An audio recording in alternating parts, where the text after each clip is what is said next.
Alors ici, quatrième challenge. Vous avez les trois blocs de texte ici. Ils sont chaînés. Si on fait affichage extra, afficher le chaînage de texte, ça paraît évident qu'ils sont chaînés. Voilà, c'est important. Et donc, j'ai demandé ici d'afficher les caractères masqués ou menu texte, dernière ligne, afficher les caractères masqués.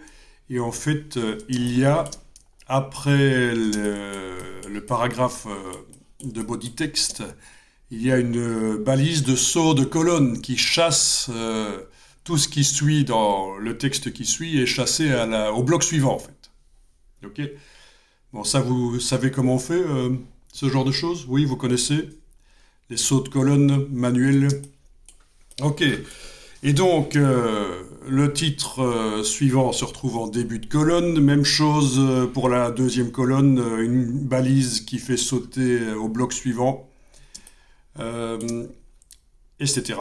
Et donc, on est dans la configuration d'un document qui pourrait être en flux continu, c'est-à-dire qu'on a plein de pages, des dizaines de pages où le texte coule d'une page à l'autre pour des rapports d'entreprise, des choses comme ça, c'est intéressant.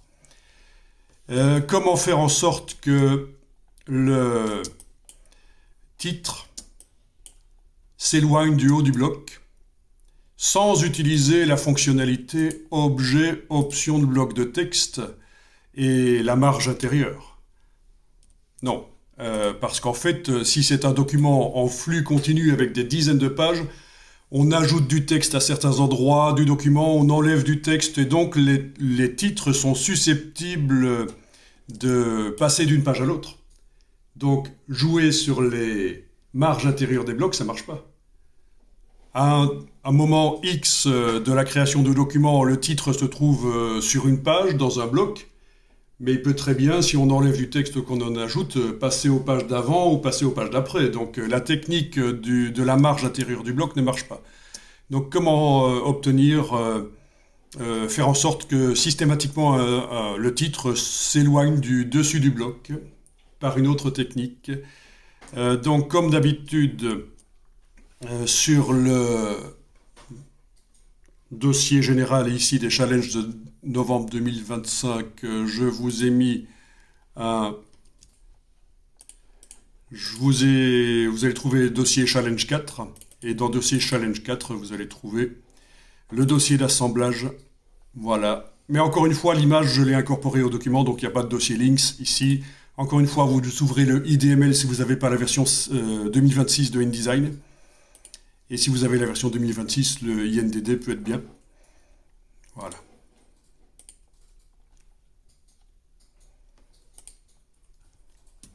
Donc, pas évident du tout, hein. On est là pour des challenges, pour apprendre des choses, pour tester. Ouais, il n'est pas interdit d'aller jeter un coup d'œil sur le web, hein, ou de demander à votre ami ChatGPT ou je ne sais pas. Voilà, l'essentiel c'est d'y arriver. Mais je vous préviens tout de suite, c'est vrai que c'est pas évident. Si c'était facile, ça n'aurait aucun intérêt en fait.